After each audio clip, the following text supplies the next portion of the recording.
Hi friends, नवी classes में एक बार फिर से आपका स्वागत है। आज हम डिस्कस करेंगे एक और important part of speech, that is verb and its types. आपके डेली यूजेस और सभी एग्जाम्स के हिसाब से वर्ब जो है वो बहुत ही इम्पॉर्टेंट टॉपिक है। तो चलिए बिना टाइम वेस्ट किए शुरू करते हैं इस टॉपिक को। तो चलिए देखते हैं वर्ब क्या होता है। Verb is a word that expresses an action or a state or occurrence of something or someone।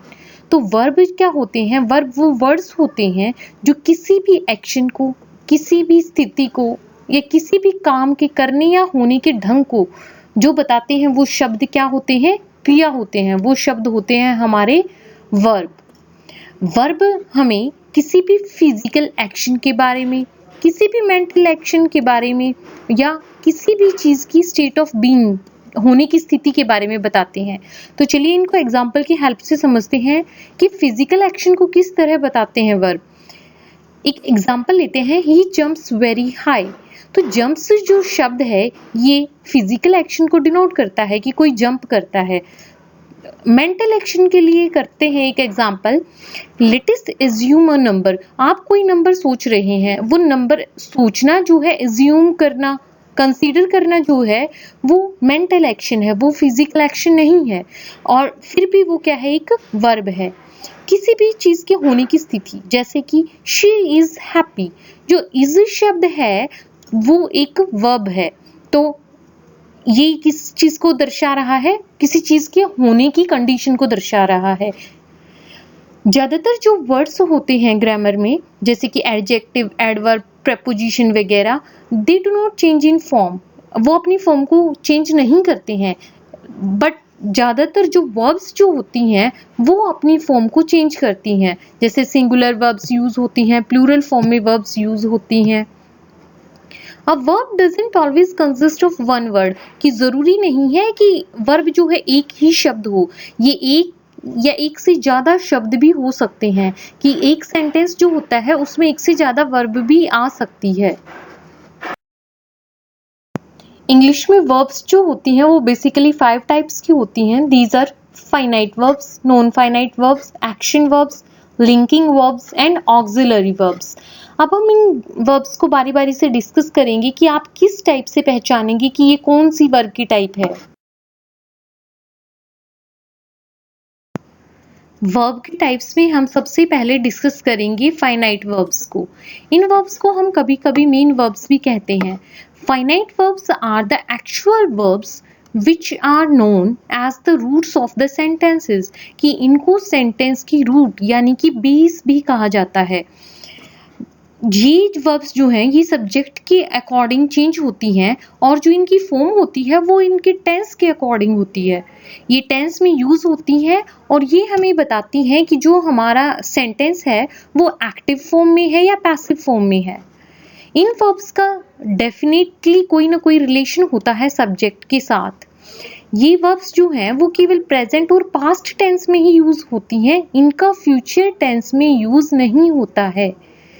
The form of verb depends on it's subject, की मेनली ये जो है सब्जेक्ट पे ही डिपेंड करती है कि ये सिंगुलर फॉर्म यूज होगी या प्लूरल होगी, या अगर पास्ट में है तो ये सेकंड फॉर्म ही यूज होती है।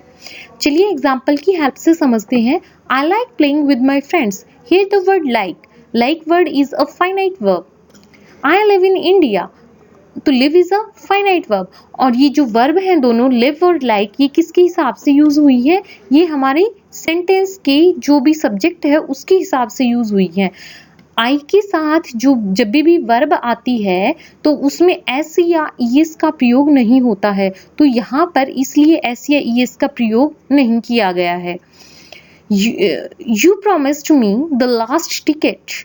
तो यू के साथ जब हम पास्ट में डिस्कस करेंगे तो सब्जेक्ट कुछ भी हो, लेकिन उसके साथ जो है वर्ब की सेकंड फॉर्म डायरेक्टली अप्लाई होती है।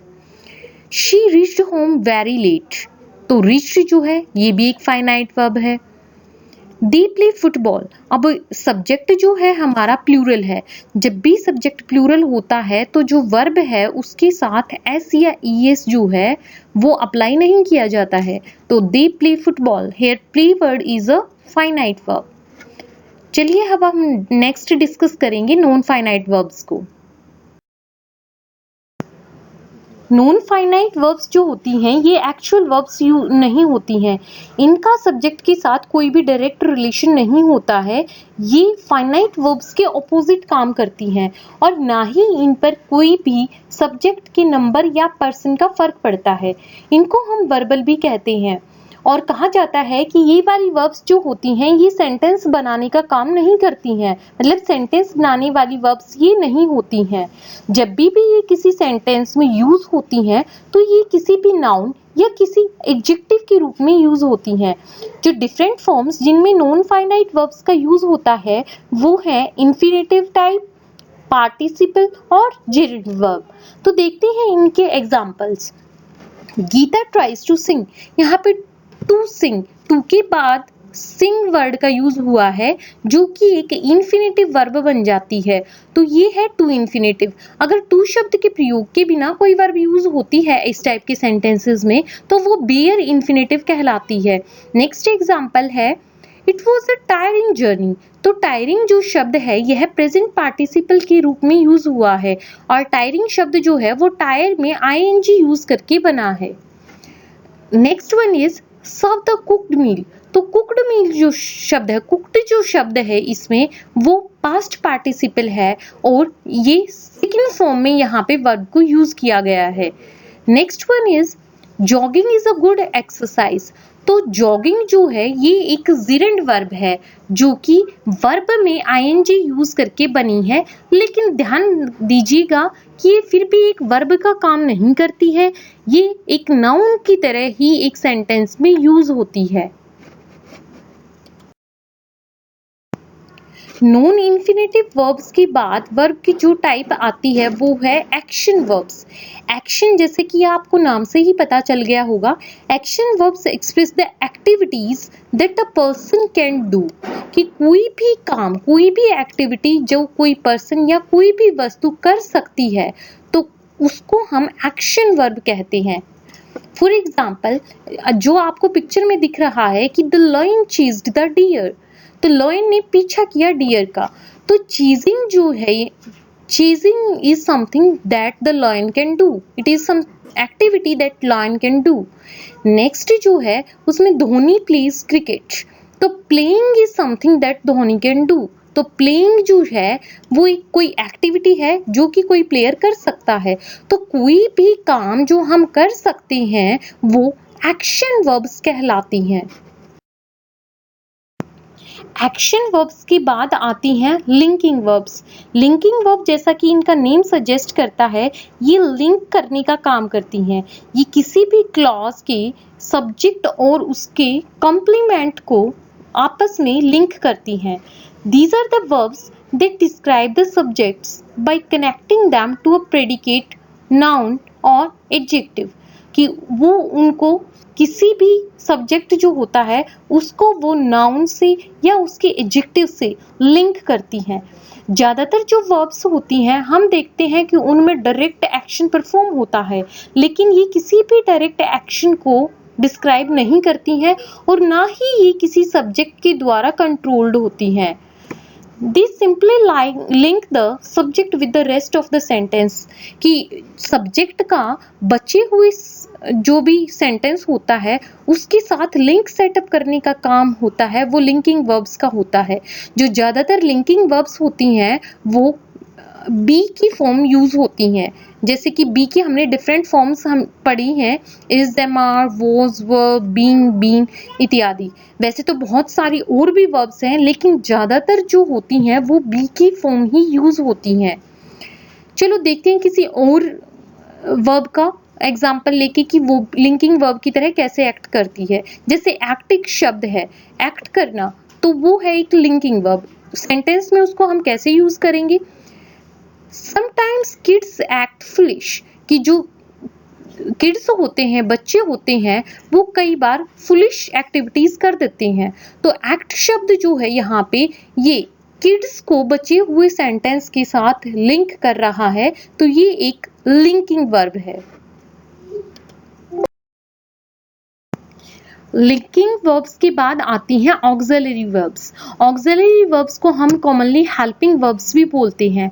These verbs are used with the main verbs to show the tense of verb or to form a negative sentence or question। कि इनका जो यूज है वो मेन वर्ब्स के साथ होता है और ये कोई भी वर्ब जो होती है उसके टेंस को, उसके होने के समय को इंडिकेट करती हैं, या फिर कभी हम जब नेगेटिव सेंटेंस फॉर्म करते हैं तब इनका यूज होता है, या क्वेश्चन बनाते वक्त इनका यूज होता है। जो ऑक्सिलरी वर्ब्स होती हैं ये दो डिफरेंट कैटेगरीज में यूज होती हैं। They are primary auxiliary verbs and modal auxiliary verbs. कुछ सेंटेंसेस में जो ऑक्सिलरी वर्ब्स होती हैं वो दो या दो से ज्यादा यूज होती हैं, मतलब कि दो या दो से ज्यादा ऑक्सिलरी वर्ब्स एक सेंटेंस में यूज हो सकती हैं। चलिए देखते हैं एक example. The reason why I study English is because it is the language that binds us together। तो इस जो शब्द है दो बार यूज हुआ है और ये दोनों ही बार ऑक्सिलरी वर्ब, हेल्पिंग वर्ब का काम कर रहा है। तो इस दो से ज्यादा भी ये किसी सेंटेंस में यूज हो सकती हैं। अब हम ऑक्सिलरी वर्ब्स की टाइप्स को, प्राइमरी और मॉडल को वन बाय वन देखते हैं कि इनका कैसे यूज होता है। प्राइमरी ऑक्सिलरी वर्ब्स को मेन ऑक्सिलरी वर्ब भी कहा जाता है। जो मेन ऑक्सिलरी वर्ब्स हैं ये बी, हैव या डू के टाइप की होती हैं। इन्हीं की फॉर्म को हम फर्दर सेंटेंसेस में यूज करते हैं। जैसे कि बी की डिफरेंट फॉर्म्स, कहीं इज यूज होती है, कहीं am, are, was, were, being, been, will be. Depending upon your sentence इसको हम सब्जेक्ट के अकॉर्डिंग अलग अलग टाइप से यूज करते हैं। हैव की भी डिफरेंट फॉर्म्स होती हैं, जैसे कि हैज है, हैव है, हैड, हैविंग, विल हैव। इसी तरह से डू शब्द को भी सब्जेक्ट के अकॉर्डिंग और सेंटेंस के टेंस के अकॉर्डिंग यूज किया जाता है। कहीं पर ये डज के रूप में यूज होता है, कहीं डू के में, कहीं डिड, कहीं विल डू के रूप में यूज होता है।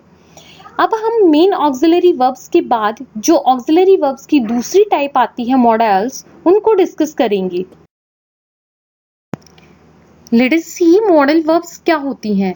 अ modal is a type of auxiliary verb that is used to express ability, possibility, permission और obligation.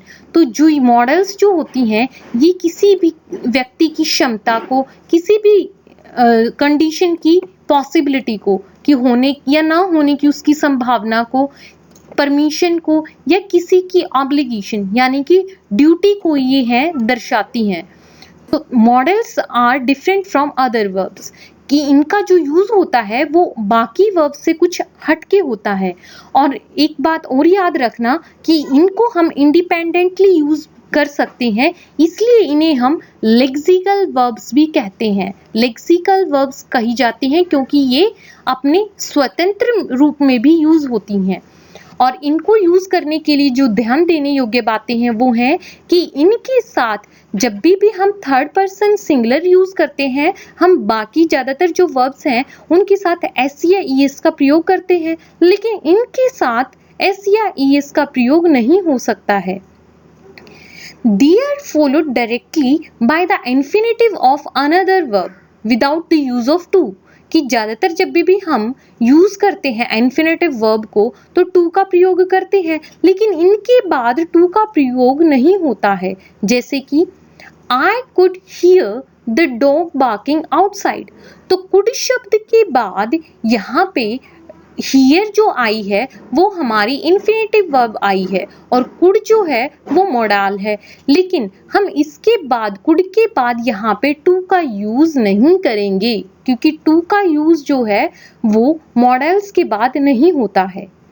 Next thing is they make questions bye inversion, कि इनके लिए आपको अलग से कोई वर्ड अप्लाई करने की ज़रूरत नहीं होती है। जो भी आपके इम्पेरेटिव या पॉजिटिव सेंटेंसेस होती हैं, ये उनको इन्वर्ट करके ही क्वेश्चन की फॉर्म में चेंज कर देती हैं। देखिए कैसे, दे कैन सिट हियर, तो कैन जो है वो मॉडल है, और जब हम इस वाले सेंटेंस का दे कैन सिट हियर को क्वेश्चन में कन्वर्ट करेंगे तो हम इसको आगे ले आएंगे। तो जो मॉडल होती है, जो भी ये हेल्पिंग वर्ब है, ये आगे आ जाती है और सब्जेक्ट इसके पीछे चला जाता है। कैन दे सिट हियर, तो इसमें किसी भी नए शब्द का प्रयोग करने की हमें जरूरत नहीं पड़ी। जो मुख्य रूप से इंग्लिश में मॉडल्स यूज होती हैं वो हैं can, could, may, might, must, shall, should, will, would. इन शब्दों का यूज होता है। तो मॉडल्स जो हैं ये किसी भी काम के होने की संभावना को, किसी भी व्यक्ति के काम करने की क्षमता को या किसी की भी ड्यूटी को दर्शाने वाली वर्ब्स होती हैं। और इसी के साथ वर्ब्स का आज का टॉपिक खत्म होता है। अगर आपको आज का डिस्कशन पसंद आया है तो वीडियो को थम्स अप जरूर दीजिएगा और अपने फ्रेंड्स और फैमिली के साथ इसको शेयर कीजिएगा। Thank you.